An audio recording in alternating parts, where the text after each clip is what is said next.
We are dealing with talking about a lily plant that is growing in a pond in such a way that the number of plants is growing exponentially. So off the bat, we see the word exponentially. We know that this is an exponential function model.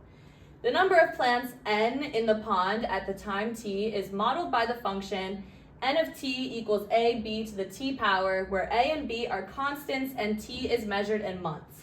The table shows two values of the function. Which equation can be used to find the number of plants in the pond at time t? All that you need to know for this problem is what the general form of an exponential function looks like.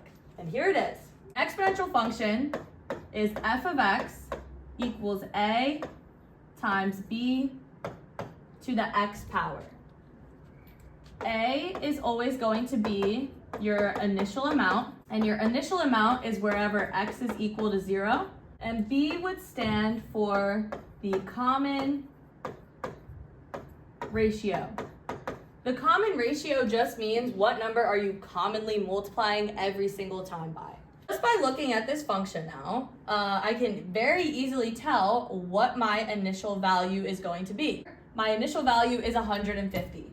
Looking at my options, I can automatically eliminate b and d, because these have 450 as my initial amount, which is not true. Now I'm left with two options. One of them has a 1 here in the parentheses, the other one has a 3.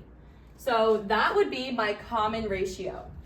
When I look at my table, I need to figure out what is happening to go from 150 to 450. Is it times 1 or times 3? It's pretty obvious. The answer is we are multiplying by 3, which tells us that that pattern is going to continue happening. Therefore, C has to be my correct choice because it shows the correct initial amount and the correct common ratio. We're moving back along with another problem that involves linear equations and the graph of straight lines. So looking at the problem, it says the ordered pairs 20, negative 29.5, 21, negative 31, and 22, negative 32.5 are points on the graph of a linear equation. Which of the following graphs shows all of the ordered pairs in the solution? My brain immediately thinks of slope, because slope is something really easy to identify. We have a formula for it, and I can just count on the graph to see which one of these matches. So I have 3 points for the slope formula. I can only use 2 points, but I'm just gonna go ahead and use the first 2 points that I have, and I feel like that will help make my answer choice obvious. If you're not familiar with the slope formula, here it is. It says m equals y2 minus y1 over x2 minus x1. And I'll just use these first coordinates because why not? They're easy, they come first, and I can only use 2 of them, so let's just try it. I always label these as x1, y1, x2, y2 so that I don't get confused in my formula. So coordinates are always x, y. And reading from left to right, here's the first x and y that I see, here's the second. So I know what numbers are going in my formula, all I gotta do now is plug them in. When I do y2 minus y1, I get negative 31 minus negative 29.5. And then when I do x2 minus x1, I get 21 minus 20. When you're subtracting with negatives and you have this double negative, this actually tells you to go ahead and add.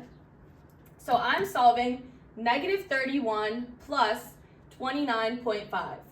That's going to give me a negative 1.5, and 21 minus 20 ends up giving me 1. My slope is negative 1.5.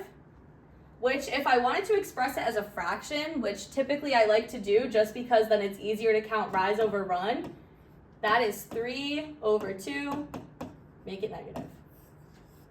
Off the bat, I know that my slope has to be negative. So any positive slopes I can go ahead and totally eliminate. In this case, I've got a positive slope for C, so that can't be my answer. I also have a positive slope for B. Remember, when you're determining if a slope is positive or negative, just read it from left to right and see if it's going upwards or downwards. I have D and A as my final options, and I know that my slope should be negative 3 over 2. When I am trying to determine that slope, I just find two perfect points that are on my graph. So here's two perfect ones, and down here, here's a perfect point, and here's another one. I'm simply gonna just count rise over run going from left to right. For D, I go down 1 and to the right 2. So this has a slope of -1/2. If I look up here, I go down 1, 2, 3, and to the right 2. This has a slope of -3/2, which is the same exact thing that I wanted. Even if you use these 2 points to find the slope, or the first and the third points, you would still get this same exact answer, and A would be the only option that makes sense. The next question that I'm going to do says, which graph represents the equation 5y minus 3x equals -15? So there's two different ways that you could go about solving this problem. It's just whichever one makes more sense to you. Right now, this is a linear equation that's written in standard form. So standard form is ax plus by equals c. If you're familiar with standard form, it's usually super helpful, and you can solve just for the x and y intercepts and do it that way.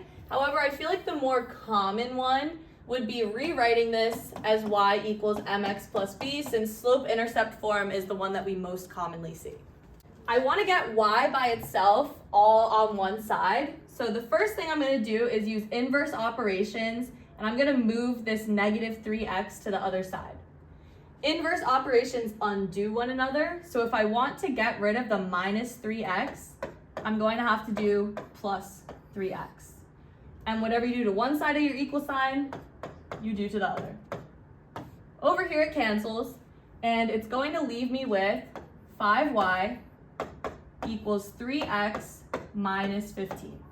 I'm almost done, but not quite. I want y alone, but y is being multiplied by 5. So in order to undo multiplication by 5, I will divide by 5.